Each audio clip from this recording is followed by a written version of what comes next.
You're listening to an Anazao Ministries podcast.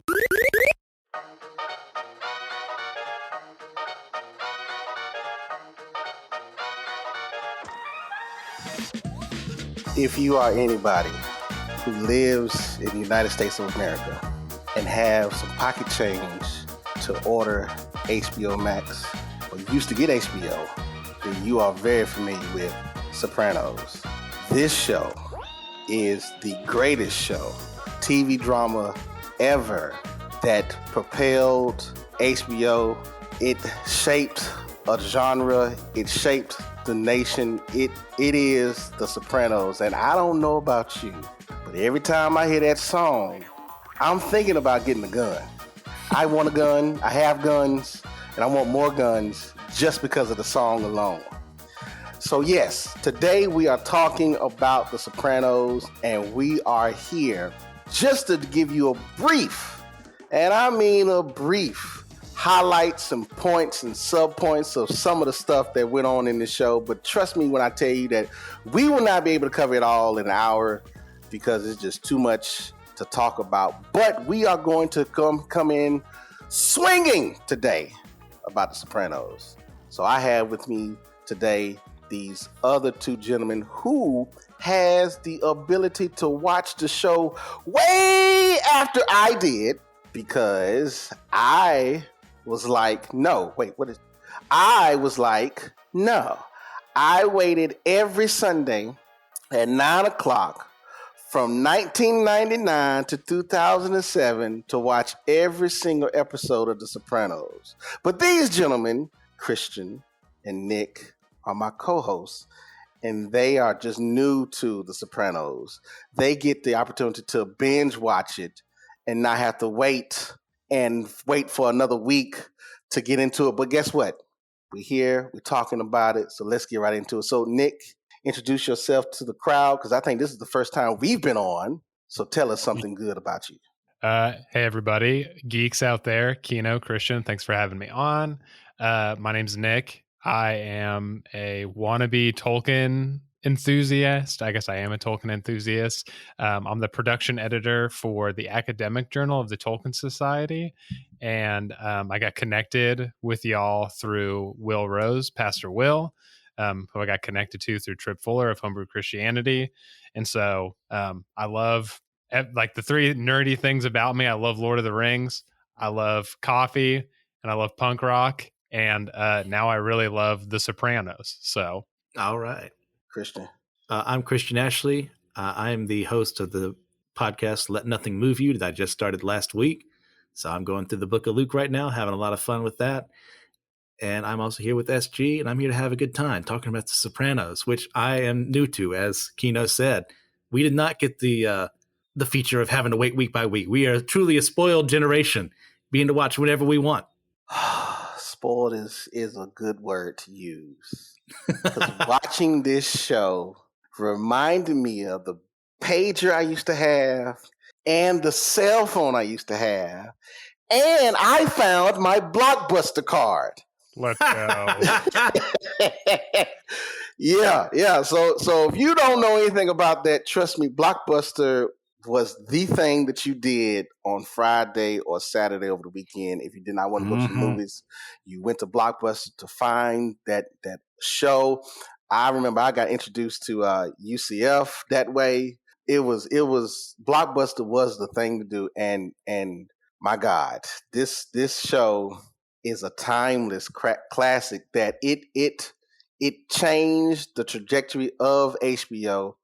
It caused it from what I read, it brought in the golden age, the second golden age of TV dramas. That this show literally was, if you didn't know, you should know, because I mean it's been almost 20 years since it ended. We're almost there since it ended.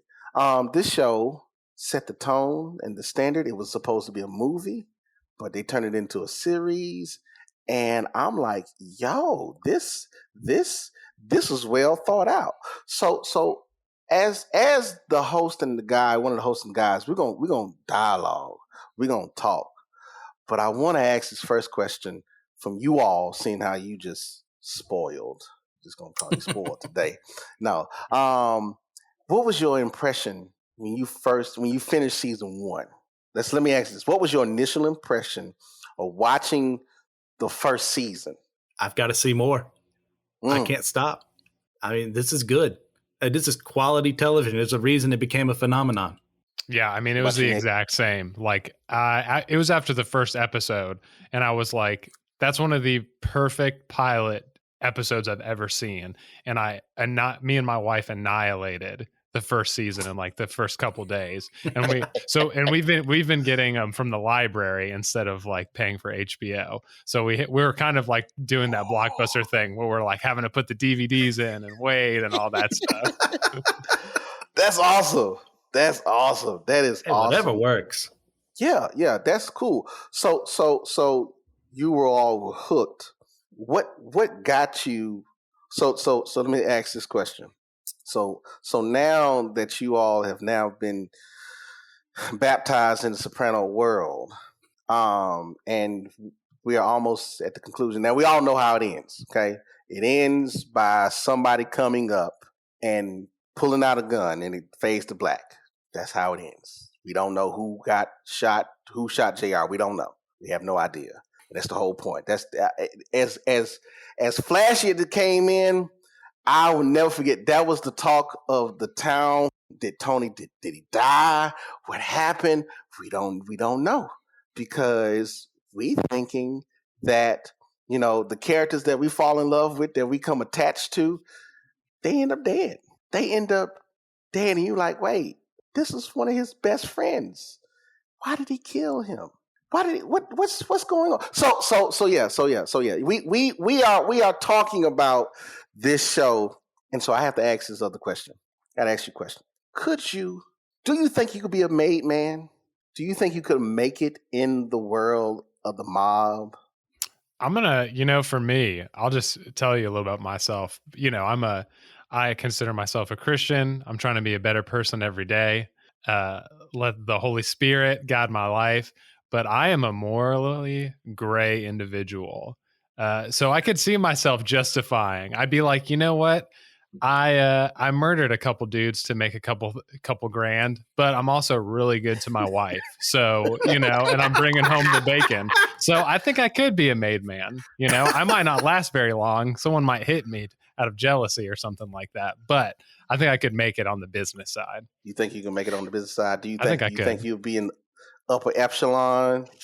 I would probably try to avoid it. I mean, everybody who moves on up ends up becoming a target. Like, everyone dies as soon as they move up. As soon as it's like, oh yeah, this person's made, or they're like in the running for something, they die. So I'm gonna pass. I would pass on that. Okay, all right. So you just would stay down and become a foot soldier.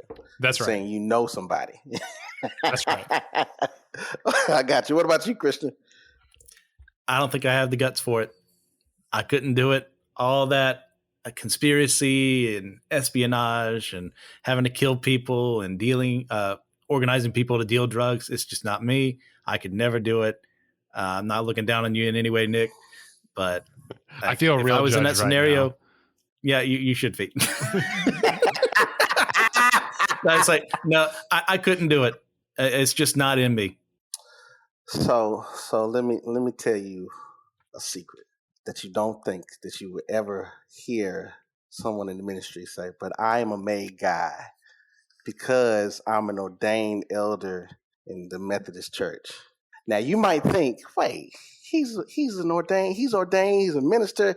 Yeah, no. This that is a subculture in of itself. Okay? That there are rules that you have to adhere to that the rest of the world does not have to adhere to. There are meetings that I have to go to, so whenever my boss calls, I got to go wherever he is. Whenever my captain calls, I have to show up to the meetings to have these type of discussions about stuff that ain't got nothing to do with nothing, but yet it's all a part of it. So guess what? When you become now I'm not talking about, and please forgive me for anyone who is listening and who have the license to officiate a wedding. I'm so glad that you did that.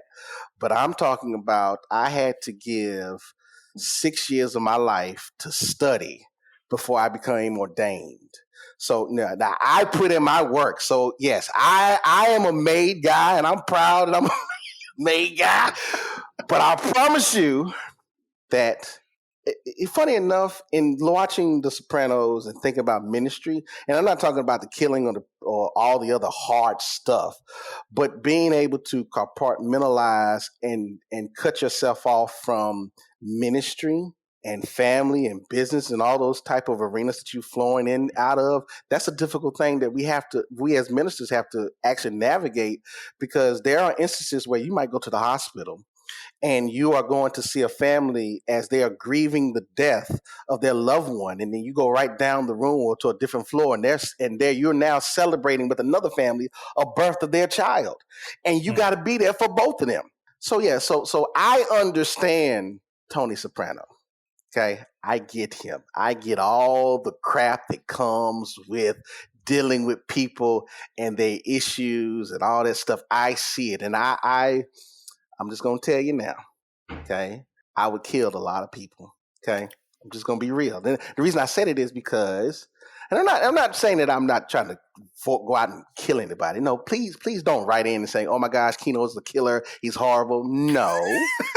What I am saying is that there are some people that are around that we feel like, I'm just saying that we feel like they deserve to die. We wouldn't kill them. We wouldn't kill them. We would ask God, be like Elijah with the bear. You know what? They picking at me, Lord. Come kill these kids. That's in the Bible. That's in the Bible. I'm just saying. So don't be all offended. I'm just being real about how I feel about the people. Now, I still love them. And I believe that Tony loved every last one of the people that was in his family, in the Soprano family. He really did. And one of the one things that surprised me in rewatching this show was watching him navigate the idea that his mother and his uncle wanted him killed. That in of itself, and then his uncle actually shooting him made it worse.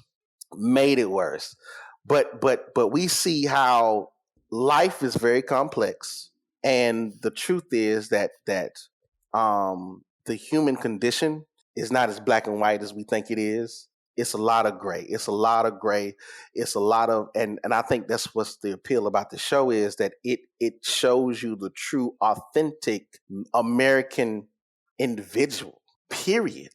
It is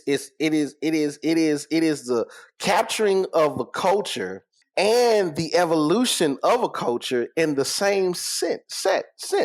Because I remember how homosexuality was really taboo to talk about, and they brought it up in The Sopranos, and then you had to deal with, like, what do you do with somebody who is a homosexual in the ministry? The same stuff. So yeah. Again, I'm telling you, I'm a made guy.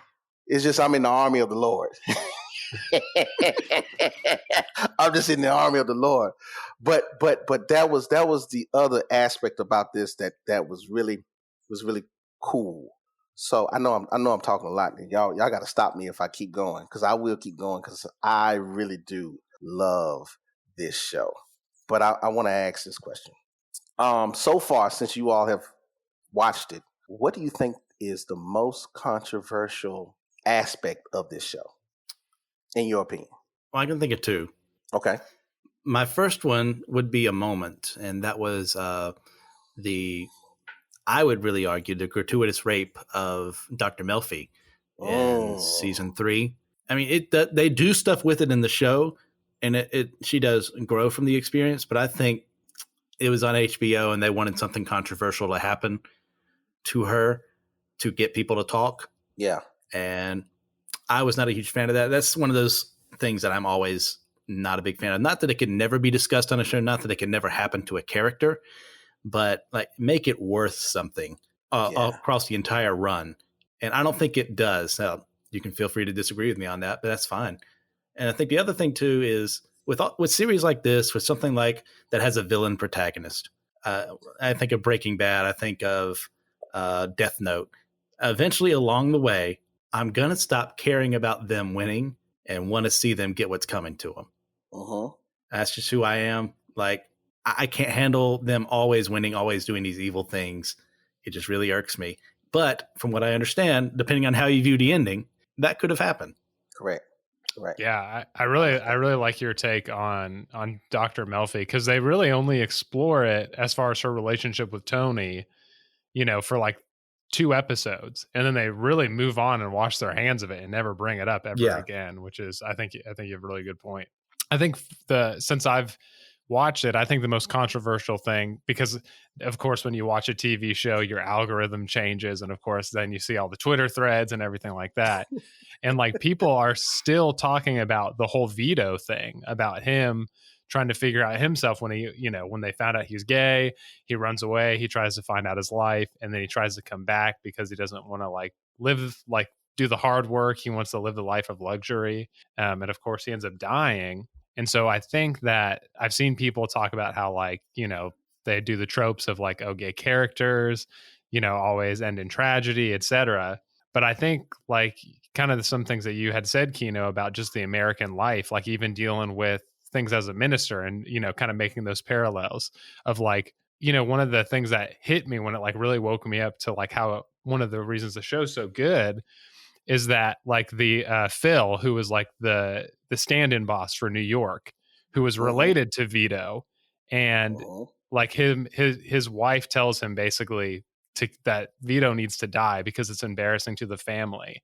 But it's so crazy that these people will just like, they murder people, they go to strip clubs, they deal in prostitution, but the one thing they can't tolerate is homosexuality. Like it just shows, like even to our culture, like how true is that in our culture where so many people are like, I can do all these things, I'm cool with people murdering, marrying their first cousin, whatever. And they're like, but gay people can't have it. Right. And so I thought that was the most controversial in a way that is, I think it reverberates even still to this day with people talking about the show. Yeah. For me, I think, and this is always my focus, is the dynamics of the family and how ingrained we are in our systems. And no matter how old or young you are, your family is going to see you as whatever they saw you as, period.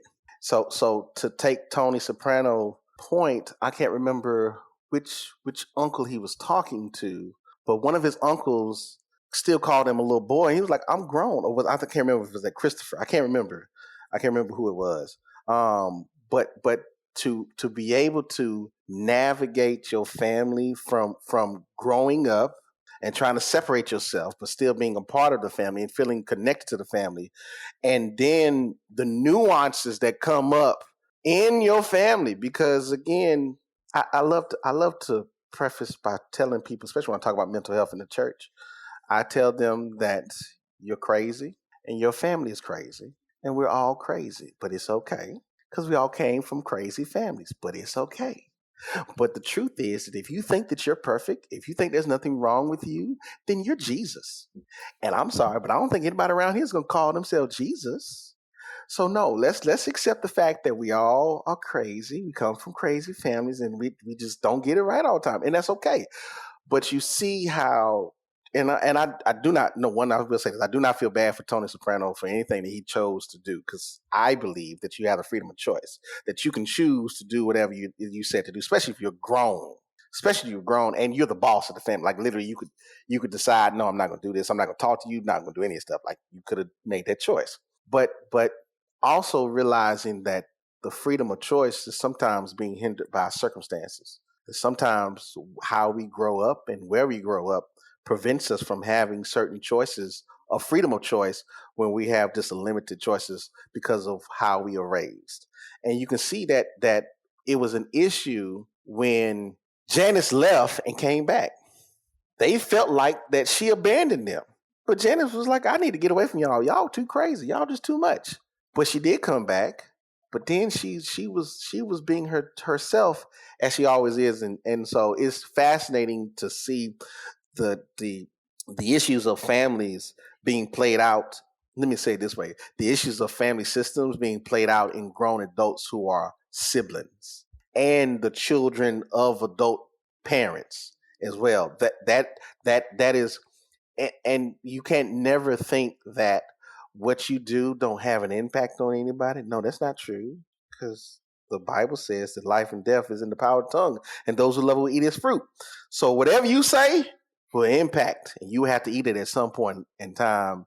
And I read somewhere that it was talked about that Tony was going to kill his mother. I don't know if y'all read that, but I read that they were debating on whether or not they wanted Tony to kill his mother. The scene that he had, the pillows, and I think she was in the hospital. Right. He was supposed to smother her right there, but they decided not to. Mhm. But I can, and I'm not saying that I wanted to kill my mother, because no, I love my mother. No, I do. But I do know that my mother gets on my nerves with the stuff that she want me to do. Yes. But that's just how it is, though. I'm not saying it's a perfect system. I'm not saying it's the right one, but it is the reality of, we have to face that sometimes we just don't like people. Sometimes we just don't like people. Now the thing about The Sopranos is that sometimes if they find out that they don't like you, you end up dead. That was a sad thing, and especially when it's the consistency that we all don't like you. Yeah, then you're going to end up dead. You're going to end up dead, and you end up missing or going to what did they say when they go to prison? They went off to fight in the war. You go fight in the war. Oh gosh. Okay. All right. So my next question, guys, is what are some of the major themes that we already touched on?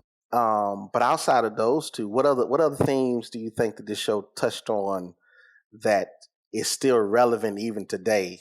I would say they've touched on several times how immigrants integrate into American society. And it's a huge thing for them, being Italian American for the most part in the mob, is Tony brings up time and time again, these were the only jobs we could take. So that's what we would do. We would be enforcers. We would be, the people who would steal things just to make money. And it's a question of, is he right today? Is that still applicable? Can he go somewhere else and then be beneath his means he has right now, but still be a part of a stable American family and job? I mean, he definitely could, but he chooses to hang on to these things that, in the time where a lot of Italian Americans were coming over, Irish Americans, so on and so forth, they're having to deal with racism. They're having to deal with being seen as less than. So they're having to go to these jobs that no one else wants to do, and in criminal jobs as well, just so they can have a piece of that American pie that everyone else is eating on. Yeah. And even it's kind of related to yours too. But I Christian, I think of like how, kind of the neoliberal economic system that's very prevalent and has been growing in the United States and kind of shaping our identities as individuals. And I think that kind of related, like you said, the mob kind of started off as an alternative to the system they were coming in, because, at the point when people were immigrating, the system really wasn't working for them. And so they had to do all these different things, commit crimes to make ends meet, et cetera. And now, is there really a need for that? There's this tradition, but even, there's multiple times where, where especially after 9/11 happened, that like the feds will come up and see, Tony or Christopher, and they'll be like, hey, we're on the terrorist task force, so if you see anything, let me know. Or they're like suspicious. They're like, are you dealing with any terrorists? And they're like, we love this country. We're Americans.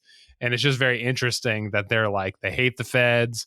They do all these things that basically screws over people who are kind of working, in the traditional American economic system. But they themselves are like almost this weird merge of like, they've assimilated practices from neoliberalism into their business, and then also they're using the economic system to hide the crime that they do.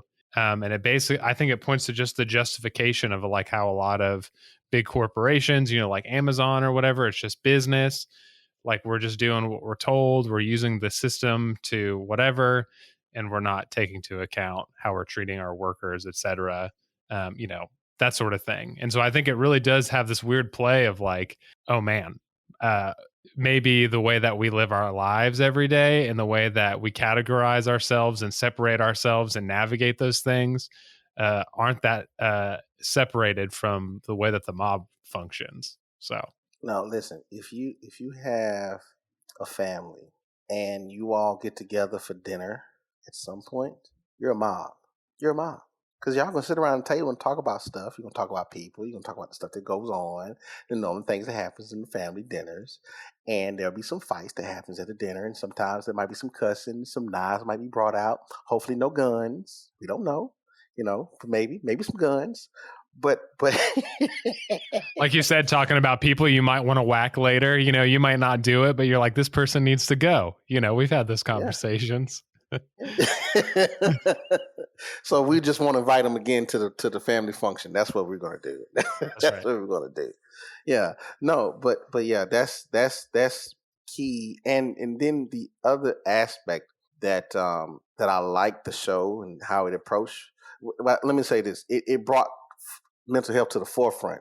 Now, it didn't do a good job in making Tony Soprano really use the therapeutic process like it ought to be used, because Dr. Malfi never pushed him. And when she did, she saw his aggression and she became fearful when she should just cut the relationship off anyway. But we're not even going to talk about that. But that mental health and if my memory serves me correct, I believe every episode, 86 episodes, one James oh gosh, what's his last name? Tony Soprano. Gandolfini. Galdini. Was in every episode, but also they talked about something about mental health in every single episode. There was some issue about mental health that was being talked about in every single episode. And I believe that one of the great things that this show did was introduce the American public to the therapeutic process, where you had a mob boss talking to a psychiatrist about his panic attacks that really just went back to the time that he was a child when he had his first panic attack. But again, that gave a lot of people an insight into, again, the therapeutic process, but it also shed light into how when people were in therapy, that drugs was used to medicate the issue. There was no one trying to do anything outside of saying, okay, we're just going to take Prozac. Just take Prozac so you can feel better and to keep going. No one addressed that, Tony's mom, Liz, was depressed because she was losing her mind. Dementia causes people to get depressed. They get anxious, they get paranoid. There's a whole bunch of stuff that goes on with dementia that happens as people lose their own self, their own consciousness of their identity of themselves. And to see that play out in the family system and having to navigate that. I remember when my grandmother had dementia, and it was difficult for us to try to navigate that as we saw her decline as the years progressed and everything. And it was difficult. You're talking to someone who was a shell of themselves, and you're like, wait, this is not who I'm talking to anymore. I don't know who I'm talking to. And then that brings into what is known as I think the word is delayed grief. In other words, you're grieving the person who they once were, and yet they're still there with you. And so it's hard for you to navigate that. They're like all these type of issues. It ain't just one. It's very complex. It's very complex. So I get, again, I'm not trying to justify, but I get why the mob guys would go to the club and do all that other stuff as a means of getting out their frustration without talking about it. Because one of the things I hated about this show was the innuendos. Like I hated the fact that they were having side conversations about stuff, because I'm a straight shooter. So if you telling me that, I think our friend need to go, I'm like, where's he going? He leaving? When is he supposed to leave? Not knowing they trying to tell me they need to kill him. I'm like, you should have said something, because I didn't know. I would have never known. I would have been a horrible maid guy if they were trying to tell me I need to kill somebody. I'd be like, wait, he got to go? Can he take a trip? Oh, you want me to kill him? Oh, okay, you should have said that. I can kill him. You just got to say that. But you're like, we can't say anything because the FBI is listening and the feds are listening. And it's just funny. But another thing about this show I forgot is that this show was also huge with the mob. John Gotti, the five families of New York all love this show. And I also found out that they gave tips to Tony Soprano. In the first season, one of the mob bosses called him and said that no boss wears shorts at all. And if you notice, in the first season, he wearing shorts. But after that phone conversation, he's never wearing shorts again. He's never wearing shorts again. So the mob, the actual mob, and there are FBI tapes and recording of them watching the show and talking about the show. I remember, what was that? It was a show that Bill Curtis used to do. It wasn't Mysteries or something. I can't remember. He used to do a show, and he was talking about the mob as well. And I remember him talking about John Gotti and Sammy DeBull Gravano, his underboss, talking about The Sopranos. I remember that. Oh, gosh. So if you don't know, I love mobsters. Like, literally. I've read every book that Mario Puzo has written. Every single book. Every single one. Even the one that was written after he had died. I can't remember the name of that one. And I've watched all the mob movies. One of my favorite ones is Godfather is a timeless classic, and I know we talk about The Sopranos, but I love Casino. Like, I love Casino. I mean, Don Rickles in that movie is just incredible. I mean, everybody's incredible, but Don Rickles just takes it home for me in Casino, man. I love that movie. Man. So the idea of having this family that's not your family, but you're part of the family, you have to look out for the family comes first. And we see how they had to make the hard choices on choosing the family over our personal relationships or our obligations and those things. And we also witness in The Sopranos how Tony he was a master tactician in how he handled certain things. Because in the forefront, some of the stuff that Tony did might not have made sense. But as the show went on, you start to see, hey, this decision that he made to kill Puss, his best friend, had helped him to stave off the FBI as much as possible. And every time they tried to, gosh, you know, if the FBI is listening, and we know the FBI is listening, you all suck, okay? You all suck at terrorism. You suck at arresting mobs. You all suck. But you know what? That's just the system, okay? Preach, preacher. Preacher. I agree with you when it comes to mental health. Like, this is a time in America where we're kind of transitioning to where it's more acceptable to go seek therapeutic help, to psychiatric help. But it needs to be stated, and this was seen by millions of people, and you can't deny just how much of an influence that had to where they're able to go, oh, well, even if he's going, well, maybe I should too. And obviously it doesn't work as much with Tony because he refused to see his flaws. He refuses to ever deal with the things that are going wrong in the way that Melfi would suggest he does, because, well, he has a low opinion of her being a woman to begin with. But at the same time, like, you need to have a character do this all the time to where someone can look at that and go, well, maybe that's what I need to do too. And I'm very appreciative that they did that, especially doing it when they did. Mm-hmm. Yeah. I love to talk to the church and tell them that mental illness was all throughout the Bible. And one of the scriptures that I love to use as an illustration is where the demon-possessed man comes to Jesus and he recognizes him, and Jesus asks, what's your name? And he tells him Legions. And the demon asks, can we go into the swine? And the swine goes off the cliff, and the people see that and they run and go tell everybody else, and they come back. And the scripture says that when they saw that man, he was clothed in his right mind. He wasn't healed. He wasn't made well. He was clothed in his right mind, which tells me that was a mental issue that was going on that only Jesus could fix at that time. That it wasn't a healing, it was something else, that he was restored back to his society because he was clothed in his right mind. And so and just as a shameless plug, If you want to know more about mental health, go read Grace for the Afflicted. I can't remember the author, but he talks about mental health and uses the DSM-5, which is the diagnosis for psychologists or psychiatrists, to diagnose mental illness that's played out throughout the Bible, the whole Bible. I'll never forget when I learned that Elijah wanted to commit suicide. What? Like the man of God, the prophet? Yeah, he said, I am no better than my ancestors, so take my life now. That's what it says in Kings. And God had to help him and say, no, we're not going to do that. So you need to come out of this depressive state and eat and be with somebody.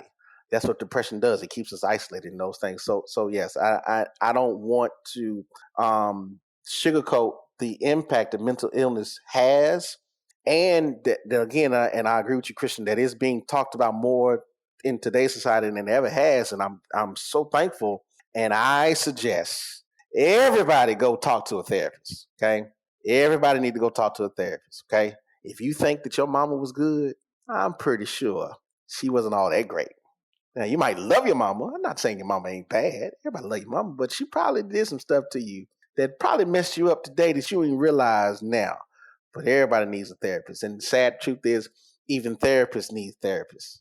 Even therapists needs therapists. Like Dr. Malfi had her own therapist to help her deal with the issues that she was dealing with, not only from the trauma of the rape, but just dealing with Tony Soprano.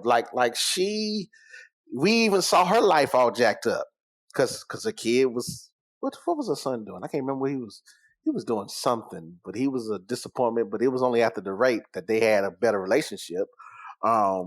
But I think his grades were going down because he couldn't, he wanted to be a defender to her, but he couldn't do it. There was no way it was possible. So he was taking it out on himself. Yeah. But that's still typical of a mother-son relationship where the son wants to protect his mother from the things that he see that it goes on, but he's in a position he's in a position of a weaker vessel, on not in terms of statue or build, but position of power, because that's his parent. And so you cannot, as a child, your job is not to protect the parent. The parent is supposed to protect you. That's the job. But then that happens a lot. And then you have children who are now becoming the parents of their parents and never have a childhood. And you wondering why these grown men, when they get 60, buying these sports cars and marrying these 20-year-olds because they never had a childhood, because they midlife crisis. They had to take care of their own parents, and now they got the means to do it. Now they can. But again, that speaks to the impact of mental illness. Mental illness, and everybody needs to go to a therapist. Okay, you need to go to a therapist, especially if you're in a relationship. If you're in a relationship, listen. Being married, my wife and I will be married. 18 years in August. Oh Lord, that's a long time. Whew. Okay, yeah. Listen. Being married, you begin to see that, you know what, you're thinking that your family was cool, but then you get with somebody else and be like, oh, y'all crazy. Oh, 100%.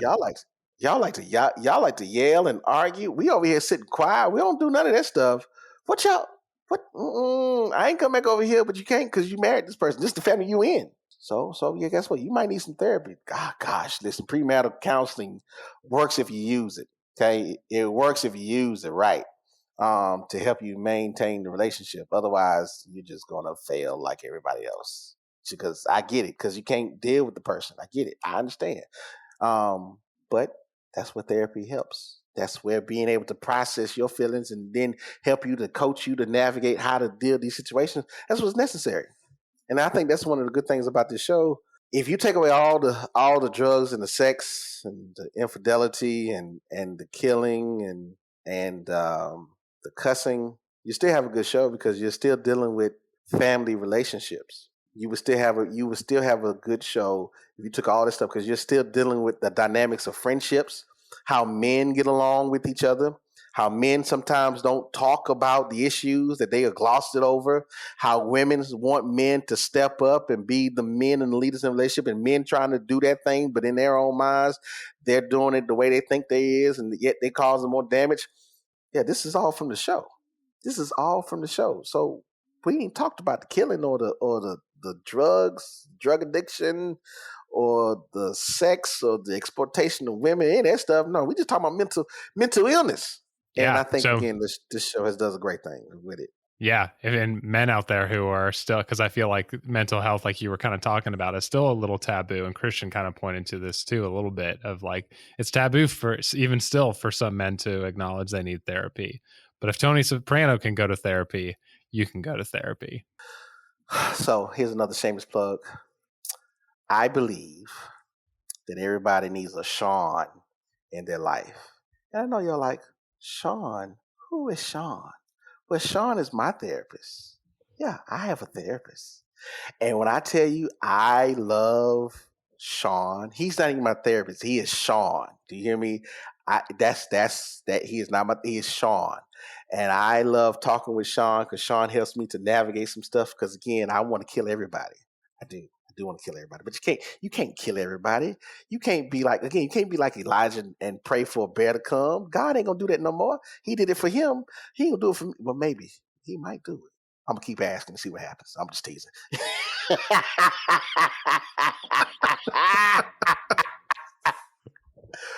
But men have the weight of the world on their shoulders because they're trying to live up to the stereotype of what a man is without feelings. And we can see how destructive it is that if you don't deal with your issues, they come out anyway. They come out. And the worst way it comes out is in your kids. Wait till y'all have kids. If y'all don't have kids, don't. Okay? Don't have kids. Okay? Don't have kids. Okay? They're expensive. Okay? They are expensive. I think when my son was born, 2006, the average cost to raise a child to 18 was $250,000. That was in 2006. Okay? And we're talking about from baby to college was $250,000 for one child. I have two, and they eat all the time. Okay, so yes, babies are cute. They're lovely. They're so sweet, but they grow up. Okay, and they talk back, and you can't kill them because you're gonna go to jail. And I'm not trying to go to jail. Okay, I don't mind going to jail for killing a child because it's justifiable in my head. But Sean helps me to recognize that you can't do that. That's why therapy is important. See, I told y'all I want to kill everybody, but you can't. Okay, that's why therapy is important. Y'all thinking I'm crazy? No, I'm just being real. I'm just calling out what everybody thinks. Okay, and if you go and ask your parents, they would tell you. Maybe they won't never tell you because I would never admit this to my kids. I would lie to their face and say, "No, I didn't never want to kill you. I love you dearly." Yes, because you don't want to hurt their feelings because then that would really crush them. And then they would probably want to kill me or put me in a bad nursing home, and I don't want that. Okay. You have to think about the future. Okay, so you got to raise them up right so they'll treat you better. Otherwise, you'll be like Junior Soprano shooting your nephew because you got dementia, and they're trying to take care of you. And then guess what? Then AJ wanted to kill Junior because he killed his dad. But wait, why? Because it's just a whole family. It's just families. I told you I could sit and talk all day. I realize I'm just rambling. I realize Christian and Nick hasn't said anything for the last 25 minutes of this whole entire show. And I'm pretty sure Josh now is going to cut this out. But I pray that you keep this in because this is important. Yes, I'm rambling. Josh, and I love you. Okay? Just put it all in. Just put it all in. Just let them hear the truth and the raw, unedited version of this. Prayer changes things. That's all I'm going to say. Okay? Prayer changes things. The Lord is real because he is real in my life because, again, I want to kill everybody, but he tells me not to. And I listen. I listen. Okay. Y'all got anything y'all want to add about this? Because I keep going. No, I think you hit on some really good points. Oh, Christian, go ahead. You said it looked like you had some No, stuff. I was just going to say I'm looking forward to the rest of the series because I have not finished it. I'm in season 5. I don't know if we said that out loud yet. Really looking forward to more. So go ahead, Nick. No, it's just, to touch on, I think you touched on all these really good aspects of mental health. And like you said, you finished season 5, right? Is that what you said? Or you're in the middle of it?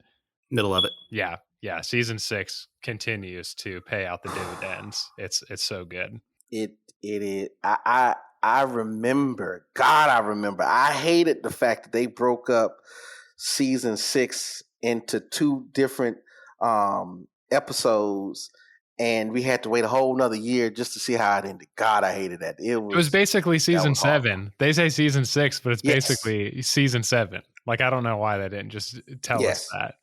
I don't. But this, if here's the thing, if you have not seen this show, but you've heard us on other episodes and you've listened to our recommendations, I am telling you, go watch this show.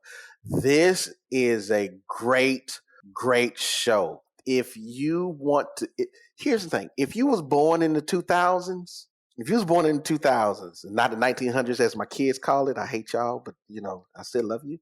Go watch the show. Go watch this show because, man, just to remember that time, especially that Tahoe. Oh, everybody had a Tahoe and an Escalade, okay? Because of that show. You drove a Tahoe and an Escalade because of Tony Soprano, because that was one of the big bodies. And gosh, that was a great show. Okay, so I realized that I've ate up all of this time, and my other 2 hosts just sat and just let me go. So I promise you that I'm not going to say anything else. That's a lie because I'm a preacher. And if you get a preacher the microphone and he says, I'm at the close, that's not true. He just got to the second paragraph of he got to the second point of his second paragraph of the third sub point. He got 5 more points to go. You got to be there to know it. You got to be there to know it. Like literally, anytime a preacher says I'm about to close, oh no, he not. No, he not. He finna keep going. And I realize I can keep going. I'm gonna stop right here. So listen, Christian and Nick, what would you recommend for somebody outside of The Sopranos to watch? What's your recommendations? Right now, I talked to somebody about this recently, but all the superhero stuff is super hot right now. But one of the things that I feel like has gotten looked over is My Hero Academia, which is a anime. Oh, yeah. It sounds like we got some fans here. One of the best superhero IPs I've seen. They explore so many cool aspects of society, and I even think they explore like the dynamics of like they wrestle with like the idea of like what God looks like and power and things like that. It's just an excellent anime, and it's easy to get into. I'm addicted to it, and we're on season like 6 now, and I'm just kind of like you were talking about, with The Sopranos. I'm just like itching myself every time after I watch the episode on Saturdays. I'm like, oh, I need more. Give me more. Now, we may or may not have an episode planned to discuss it. Oh, I will be, as soon as that pops up on the feed, that's the first thing I'm going to listen to on my podcast feed. Yeah. Okay, what recommendation do you have, Christian? Well, as far as watching something goes, to our lovely patrons, we are currently planning. We've promised for so long that we would have, after a certain threshold, you would be listening to a D&D series. Well, my good friends, it is my good pleasure to tell you I will be DMing for that, and we are currently figuring out the timing of when to start. And my recommendation, as I've been preparing for this, is go check out the fan supplement Book of Beautiful Horrors, which brings a lot of the Witcher monsters. It gives them the 5e stats. That may or may not be something you see in the coming episodes when we finally get a chance to record them. So a little snippet there for the future. That's good. That's good. So mine is Demon Slayer. The new movie drops tomorrow. I don't know when you're gonna listen to this, but it'll probably be after the fact. But know that it drops tomorrow. That starts the new arc. And when I tell you that this and I've talked about this before on this podcast about the beauty of Demon Slayer and the draw and the pull. I will never forget when I was watching the Mugen Train movie, and I cried at the end. It was so. Oh, I cannot wait to see this. Do you hear me? And so please forgive me because I would be tweeting about this, but I have a problem with Twitter. So I gave up Twitter for Lent, and I know that this was a good choice because I didn't even know this movie was coming out because I would have saw it on my Twitter feed. So I'm saying go and watch Demon Slayer and read the mangas too. Just envelop it all because it's so awesome, so awesome. Done. I'm seeing the movie. Can't go wrong with Demon Slayer. Oh, amen. Oh gosh. Oh my gosh. I was so mad. I gotta tell you the story. My son asked to go see Cocaine Bear for his birthday. I was like, I don't want to see that stupid movie. I was like, all right, let me just fine. I'll take you and your friends, drop y'all off. And I so happened to scroll and I saw Demon Slayer. I said, there's a new movie? This movie dropped. I've been waiting for the new arc to drop, and I forgot that the movie was coming. I said, oh my gosh, I'm going 10:30 in the morning tomorrow to go see this movie. And if somebody has a problem with me going so early, I'm going to go watch it again. Okay, because my kids like it too. So I'm gonna watch it by myself because they're gonna be in school, and I'm gonna take them later to watch it again. But I'm going to see this thing bright and early. I wish it would drop today because I would go today. My son has a concert. I would like, I'm gonna drop you off to your concert, and I'm just gonna go see the movie. I ain't even gonna be there. That's how messed up it is. But then Sean would tell me that's not what you're supposed to do. You got to be there to support him in his endeavors and all those other things. And I'm like, forget them kids, but. That's why you need to go to therapy, okay? It's very important, okay? It's just easy how you can snap and change quickly. That's why you got to have somebody to help you to, woosah, because you can't kill everybody. Oh, gosh, we should call this episode, You Can't Kill Everybody. Not The Sopranos, but just You Can't Kill Everybody. Maybe that should be the title of the episode. I don't know. Maybe. But anyway. Might be a really bad drinking game to play. As long as it's not tequila, I'm down. Okay, don't like tequila. Man, I love tequila. I don't like tequila. It's just Now, see, I'm a little city boy. They got a little country in them. So, but I can do moonshine now. I can do moonshine, and I will take you all the way till the sun come up. I can. Well, I can't have anything for the next 3.5 years because I signed a contract at the school. Can't touch alcohol or gamble because I'm a good boy, a good Southern Baptist boy. See, that's a lie of the enemy. Because the joke was that Baptists drink, they just don't drink together.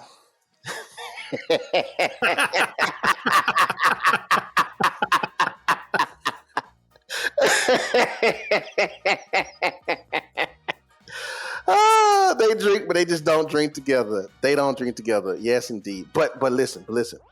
We just touched just the tip of the iceberg about The Sopranos. And so, again, we're encouraging you to follow us on Facebook, Instagram, Twitter, and Discord. We're about to get the Twitch up. And then Christian about to do this D&D episode. And Nick is going to be coming over and helping us with My Hero Academia. I'm just playing. I know you're going to listen to it, but you're going to throw some stuff in there. But listen, we have other hosts. We have other guests. We have other episodes. And please forgive me for not thinking about the next one that's coming up because I spent the last 3 weeks trying to rewatch Sopranos to just get ready. And I'm like, I ain't done, but I'm finna finish this thing even though I know how it ends because it's just that good. And so don't think that your life is good. Your life can be better if you have Christ at the center. And that's the one thing I want you to take away from all of this is that if Christ is your center and your focus, then anything that anybody else does or says would not be an issue because you will hold fast to what the scripture says in Isaiah, that he will keep you in perfect peace. All who mind stay on him. Keep your mind on him and he will make it all right. He will make it all right. And know that that whenever you listen to us, remember, we are all a chosen people, a geekdom of priests.